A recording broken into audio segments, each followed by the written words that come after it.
Welcome back to Get What. We continue talking to our brother, our pride and joy, Sammy Vega. Sammy, we were talking about a village being around you and you learning from the message, the silent one, and the one that was shared with you. All the work that you do with children, your father, your husband, so I'm sure that when you see things in your neighborhood as well, you become concerned. I would love, if it's okay, to talk about your faith. We talked to Carla Medina, Aura Alvarado. I talk about the importance of my faith and how it allows me to, more comfortable I've become. It allows me to stay grounded sometimes when the world is going crazy. I got shelter to go to, cry, scream. And you were talking about difficult times, and I think it's so important for people to understand that we all have them. You know, we all need a safe space to go to, and we don't all practice the same faith, and that's perfectly okay. What is your communication with the higher power? I mean, what place does he have, or she, or it have in your life? Well, he's number one. You know, I grew up Catholic. You know, fui para catecismo, toda esa cosa. It was something that we did supposed to do. Right. You know. I'm still Catholic. It's okay. You know? But 6 years ago, I went to see one of my friends from boxing. His name is Moise Brigante. You probably know him. You don't? You know, he's a pastor. He's a singer. You know, but so you can do it all, right? You know, and it's funny because the way we connect. Well, he used to box at the time, but the church that he was going to, obviously, some churches that don't believe boxing is no good. It's not. You know, so I remember he used to sneak out. You know, from the church, because the church was on Main Street. Sneak out, go to the gym. I'm gonna fast forward. He invited me 6 years ago to a church. He was gonna sing. You know, again, I grew up Catholic. I used to go to I believe in God. You know, of course. But I used to go to church on Sundays and the holidays. You know, that's the way I grew up. You know, but 6 years ago, he invited me to a church. That now Centro Jubiluolam, you know, that was his aunt, Pastor Magda Lopez, you know.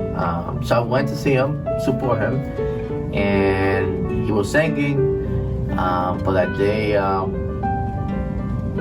the Spirit touched me, you know, and I've been going to Centro Jubiluolam for 6 years now, and it's different. I mean, I grew up in a Catholic church. I went to the classes, catecismo. I did my first communion, baptized. Were you a monaguillo? Okay, so an altar boy. Okay. Well, actually, you know what? I think to go through the classes, you have to. I wasn't an official one, but I practiced 3 times. You know, but this past 6 years, I learned a lot. You know, the Señor, and I always tell people that you don't have to change your life to accept Christ, you know, because Jesus, actually, he didn't go to the temple. He did his thing on the streets. You know, he went out to teach people, you know,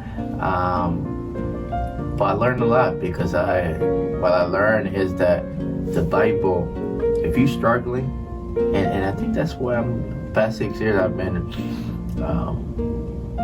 doing, I guess, better than before, because when I struggle, I open the Bible. And the Bible, any problem you have or any doubt, you open the Bible, and the Bible tells you, you know, how to live life. And again, you don't have to stop what you did before, because as you know, I'm always in the community. I'm also involved in the Puerto Rican parade, and many como se dice, los pastores, old school, they don't believe in that, you know, music. But you know what? If we want to help people, we have to be around. Yeah, you know. And I'm blessed to know my pastor, Mada Lopez, because that church is different, you know, and it's many youth too, because when I was growing up, you go to church and it's a little bit older crowd, you know, and I couldn't, gonna be honest, I couldn't even relate or be in a templo for more than an hour. Now I could be there for 3-4 hours, you know, because I'm into it, you know, and it relates to the youth, you know. So I'm a faith, you know. I've always believed in God, still do, of course, you know. But I would say that it guides you to live a better life. Es como una meta, a guide. Yeah. It is, you know. So it makes sense that you have that connection. How does actually here in the studio, my camera guy knows you. We went to high school together, and he kind of testified to the fact that you haven't changed much from the guy that you used to be in high school. How does the folks, either in your family or your surroundings, you say, okay, I found a different way to exercise my faith? Was that accepted immediately from people? Oh, Sammy ahora va a la iglesia. Ahora tenemos que tener cuidado. Ya ahora Sammy va a la iglesia.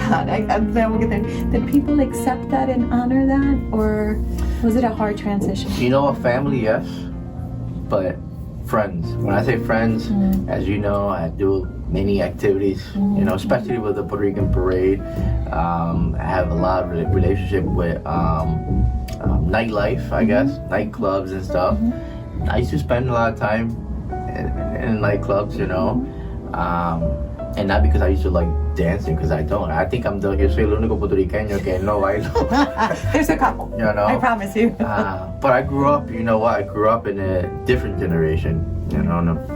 I mean, even though que me gusta la salsa and merengue, but reggaeton is my thing. Even though I don't know how to dance it, but, you know. It feeds your soul, it feeds your soul. You know, but you know what, I saw some, I guess, business not partners, but business associates, you know, but they accept it at the long run. I mean, they know, you know, I still bring business to their location, because, you know, but I saw some resistance. Yeah, you know, so, but I'm still the same. I still was. They see me.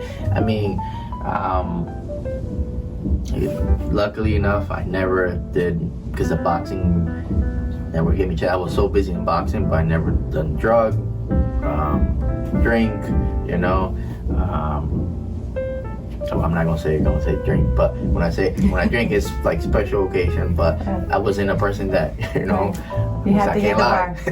You know, but they accepted. You work for a guy that we love very much in the community, and we forget he's not Puerto Rican. At least I do all the time. Jeffrey Dressler. But in your bio, it is clear that you started at a tender age sweeping the floors of the office. And I remember when we were doing the work when I was cooking, because that was what I was doing. You guys were doing other things. I said something to Jeffrey about, Jeffrey, can you help me with something? He said, you gotta talk to Sammy. Sammy's the boss. And I really think he thinks very highly of you and is very entrusting in a lot. How does that relationship happen between Jeffrey and you? Yeah, but again, I've been blessed, you know, blessed to be surrounded by many people. But I met Jeffrey through, he knew my parents, as you know, he's a lawyer. He knew my parents before I was born, but I met Attorney Dressler through the boxing. He was one of the supporters at the boxing program. And one day, he used to come and train. I remember when I was younger, he used to come and train, because he used to do martial arts. You know, he used to exercise with the kids in the gym. But one day he needed help in his office to basically go to the basement and shredding papers. You know, I guess now I know why he was shredding paper, but it's I guess for a file, you have to have a file active for 7 years, and then you could junk it, you know. So he picked 2 people from the gym, and lucky enough, I was one of them. And I started basically worked there for a week, shredding paper, 2 weeks. And then he offered me a job, like a summer job, you know, and cleaning, cleaning around the office. And you were a kid? Yeah, I think I was 16? maybe I think a little bit younger, maybe 13 or 12. Yeah, because I was still not in high school yet. I think I was in middle school. Okay. So I was, like 15, 16. And then since then, I've been working for him, you know. But it's funny because I started cleaning. I worked, I think I was there for a couple months.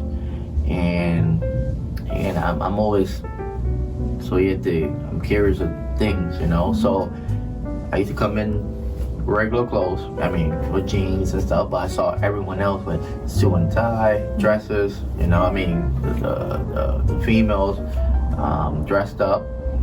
And even though that my job was to shred paper, spend a lot of time in the basement, but one day I decided to come dressed up with a suit and tie, you know, to clean up. Like, I'm gonna do what these folks are doing. Know? And believe it or not, that's what I did. I was outside cleaning, but with a suit and tie. And since then, I kept. I mean, obviously, school was number one. Boxing. I went through high school, and he pushed me. That what motivated me to, I guess, become professional in life. Not as a boxer, because at that time I wanted to be. That was it. I wanted to become a world champion, a boxer. So I'm professional. But at that time when I saw the, I guess, work life or business, you know, I want to be just like that. I wanted to be just like them, you know. So from cleaning, I became a filing clerk. From clerk, I went through high school. I was a clerk for the entire high school, and then decided to go to college. I went to college. And then I came back. I took a time off from work because it wasn't easy handling school and work, you know. And when I came back, he offered me became not a secretary but paralegal. And I started working on the files, and I got into the law. You know, it was interesting. You know, but he was there 24/7. You know, he was. Used to advise me, you know, and he pushed me, you know, even though that he was a supporter in the gym, and I was great what I was doing as well too, besides working, but as a boxer. But he always said that if you want to be successful, school is number one. College, you know, go to college, and if you want to live right, school is number one, you know. So. Wow, what a story. Will you come back and tell us more? Yeah. We love Jeffrey, and I mean that from the bottom of my heart. I've seen him in the community since he had the yellow, what was it? The yellow sob. The yellow sob all over the place, and I thought it was really cool because I was, you know, coming up the ranks as well. The reason we definitely are highlighting you is because I think it's going to be an inspiration for other young men out there, Latinos or not Latinos, who are in young fathers, about how vital you are in your children's lives. Sammy, if you had the magic wand, it's magic. You can have one wish. One. Everybody wants to have 3 and 4 with the same magic wand. What would be your wish?